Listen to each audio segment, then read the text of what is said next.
Prep Joy current affairs में आपका स्वागत है। करंट अफेयर्स सीखने के लिए हमारे चैनल को सब्सक्राइब करें और www.prepjoy.com पर भी जाएं। आज का विषय है current affairs the 25th of February 2022 Hindi.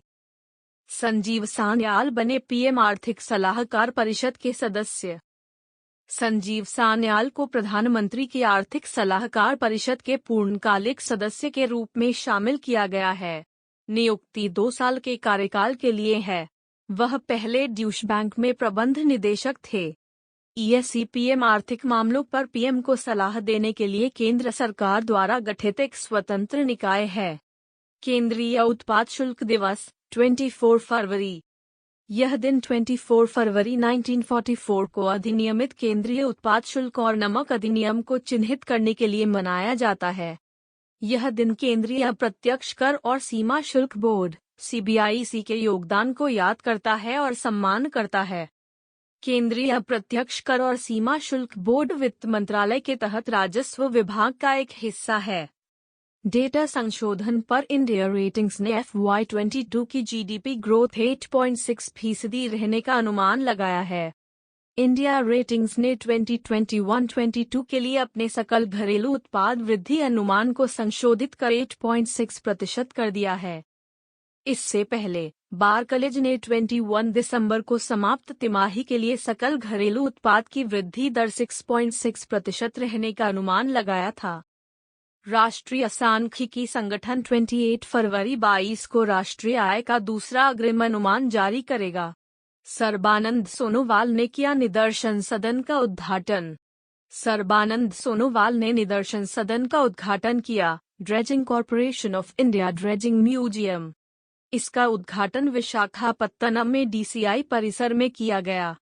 उन्होंने कौशल विकास सुविधा समुद्री और जहाज निर्माण में उत्कृष्टता केंद्र CEMS का भी उद्घाटन किया। पेटीएम पेमेंट्स बैंक ने ई-रूपी सेवा के लिए एक वायरिंग पार्टनर के रूप में साइन अप किया। पेटीएम पेमेंट्स बैंक सरकार की RUPI वाउचर पहल के लिए आधिकारिक अधिग्रहण भागीदार बन गया है। बैंक ने Paytm parent 197 communications limited OCL के साथ साझेदारी की है ताकि बाद वाले के मर्चेंट बेस का लाभ उठाया जा सके। इससे पेटीएम के मर्चेंट RUPI के जरिए भुगतान जमा कर सकेंगे। भारतीय वायुसेना UK में कोब्रा योद्धा अभ्यास में भाग लेगी। भारतीय वायुसेना ब्रिटेन के वेडिंगटन में एक कोब्रा वॉरियर 22 नामक एक बहुराष्ट्र वायु अभ्यास में भाग लेगी। EAF light combat aircraft LCA तेजस अभ्यास में भाग लेगा। अभ्यास का उद्देश्य भाग लेने वाली वायुसेना के बीच परिचालन जोखिम प्रदान करना और सर्वोत्तम प्रथाओं को साझा करना है। Sujoy Chaudhary Indian Oil Corporation के बोर्ड में शामिल हुए। Sujoy Chaudhary Indian Oil Corporation के बोर्ड में योजना और व्यवसाय विकास निदेशक के रूप में शामिल हुए हैं। वह इंडियन ऑयल के पंजाब राज्य कार्यालय का नेतृत्व कर रहे थे, जहां वे पंजाब और हिमाचल प्रदेश राज्यों में सभी पेट्रोलियम गतिविधियों के प्रभारी थे। इंडियन ऑयल कॉरपोरेशन का मुख्यालय दिल्ली में है। आइकिया इंडिया ने सुजैन पुलवरर को पहली महिला CEO नियुक्त किया।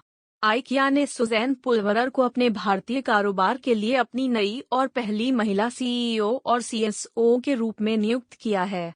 पुलवरर ने भारत के निवर्तमान CEO पीटर बेटजेल का स्थान लिया। 1997 में आइकिया में शामिल हुए पुलवरर ने कंपनी में विभिन्न भूमिकाओं में काम किया है। यह उनका भारत में तीसरा कार्यकाल है। IDBI बैंक ने राकेश शर्मा को MD और CEO के रूप में फिर से नियुक्त करने की मंजूरी दी।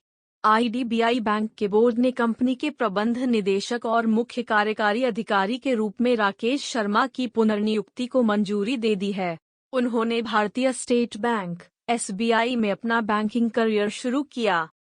वह सितंबर 2015 में केनरा बैंक में MD और CEO के रूप में शामिल हुए और जुलाई 2018 में बैंक से सेवानिवृत्त हुए। GMR ग्रुप ने UAE में T20 लीग में फ्रेंचाइजी हासिल की। GMR समूह ने संयुक्त अरब अमीरात में T20 लीग में दुबई फ्रेंचाइजी के स्वामित्व और संचालन के अधिकार हासिल कर लिए हैं। 2022 में खेली जाने वाली 6 टीमों के लीग को अमीरात क्रिकेट बोर्ड द्वारा मंजूरी दी गई है और यह सालाना आयोजित की जाएगी। GMR group Indian Premier League IPL team Delhi Capitals का सह मालिक भी है। अगरतला में दूसरे बांग्लादेश फिल्म महोत्सव का उद्घाटन। दूसरे बांग्लादेश फिल्म महोत्सव का उद्घाटन त्रिपुरा के मुख्यमंत्री बिप्लब कुमार देब ने अगरतला में किया। 3 दिवसीय फिल्म महोत्सव बांग्लादेश की मुक्ति के स्वर्ण जयंती समारोह का हिस्सा है। यह बांग्लादेश के मुक्ति संग्राम से संबंधित सर्वश्रेष्ठ फिल्मों का प्रदर्शन करेगा। भारतीय नौसेना को बोइंग से मिला 12वां P-81 विमान। भारतीय नौसेना को यूएस स्थित एरोस्पेस कंपनी बोइंग से 12वां पनडुब्बी रोधी युद्धक विमान P-81 प्राप्त हुआ है। यह रक्षा मंत्रालय द्वारा हस्ताक्षरित विकल्प अनुबंध के तहत दिए गए 4 अतिरिक्त विमानों में से चौथा है। P-81 भारतीय नौसेना के बेड़े का एक अभिन्न अंग है और 2013 में इसे शामिल किए जाने के बाद से 35,000 उड़ान घंटों को पार कर चुका है। वीडियो देखने के लिए धन्यवाद। यदि आपके पास हमारे लिए कोई सुझाव है तो कमेंट करें। अगर आपको वीडियो पसंद आया है और इसे अधिक देखना चाहते हैं तो लाइक बटन पर क्लिक करें और भविष्य के वीडियो के अधिक अपडेट प्राप्त करने के लिए सब्सक्राइब बटन पर क्लिक करें।